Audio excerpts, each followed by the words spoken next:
2,000 years later.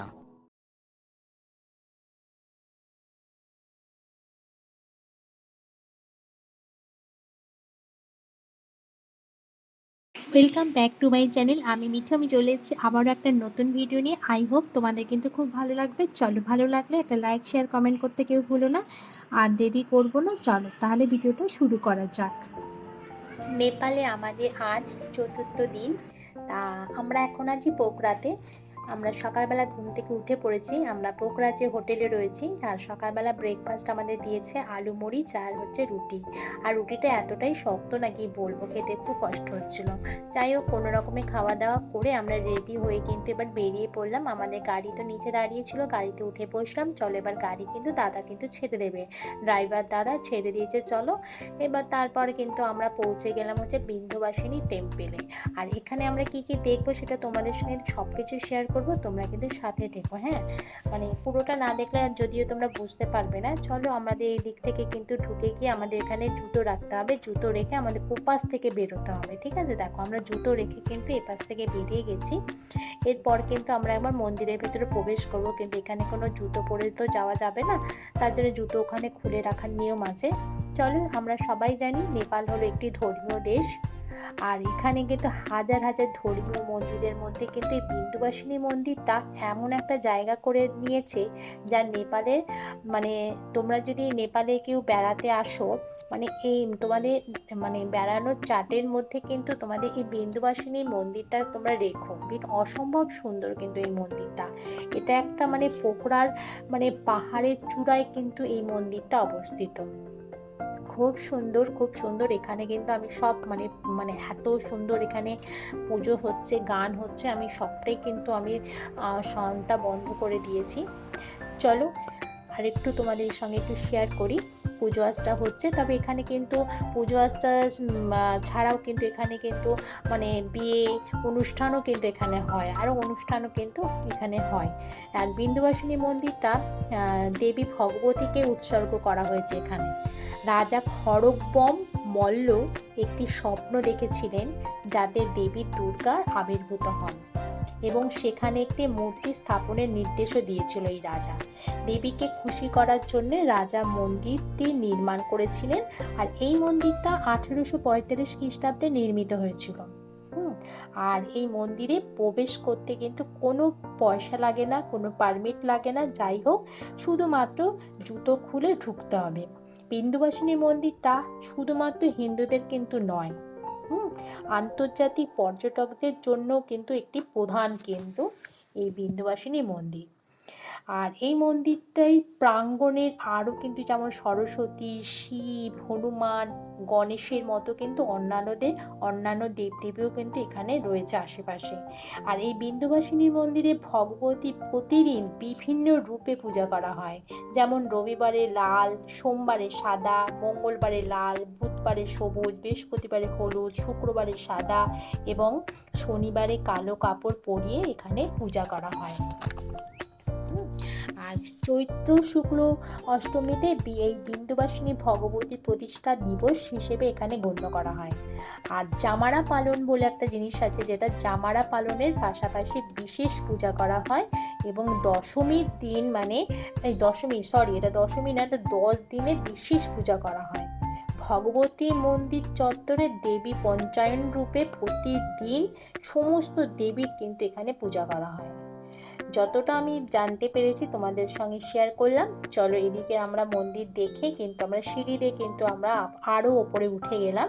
আর এখান থেকে মানে নেপালের পুরোটা দেখা যাচ্ছে। দেখো এই যে তোমরা আশেপাশে দেখতেই পাচ্ছ পাহাড়, আর নেপালের পুরো চত্বরটা কিন্তু দেখতে পাচ্ছি আমরা। এত সুন্দর লাগছে, এত সুন্দর লাগছে। আর তো সেই সময়টা প্রচণ্ড রোদ্দুরও উঠেছিল, ভীষণ সুন্দর লাগছে দেখতে, দেখতেই পাচ্ছ তোমরা।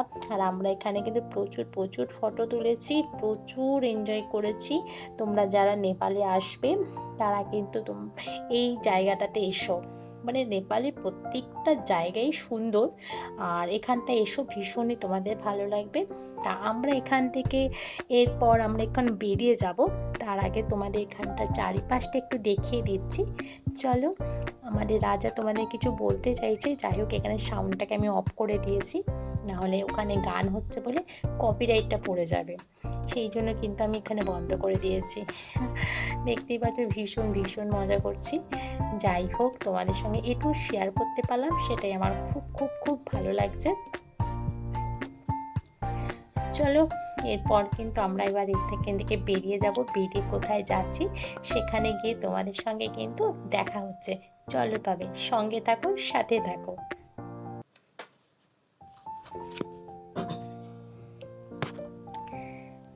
চলো তাহলে এখান থেকে এবার নামা যাক, আর অনেকটা সিঁড়ি আছে জানো তো, এখান থেকে সিঁড়ি দিয়ে এবার নেমে যেতে হবে। চলো এবার আমরা কিন্তু পৌঁছে গেলাম কোথায় বলো তো, মহেন্দ্র কেবে। এই দেখো মহেন্দ্র কেবের গেট দেখতেই পাচ্ছ, এখান থেকে কিন্তু আমাদের ভেতরে প্রবেশ করতে হবে।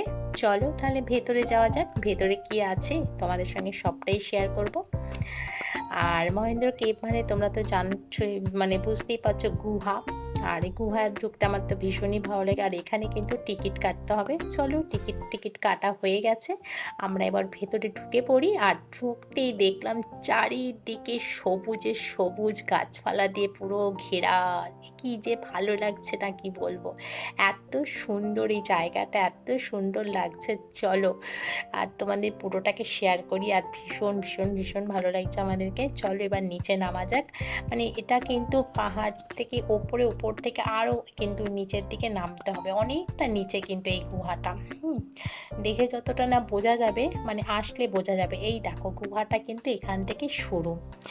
আমরা সবাই জানি মহেন্দ্র কেব একটি গুহা, আর এই গুহাটা হচ্ছে 1950 দশকে পোখরার রাখালরা আবিষ্কার করেছিল।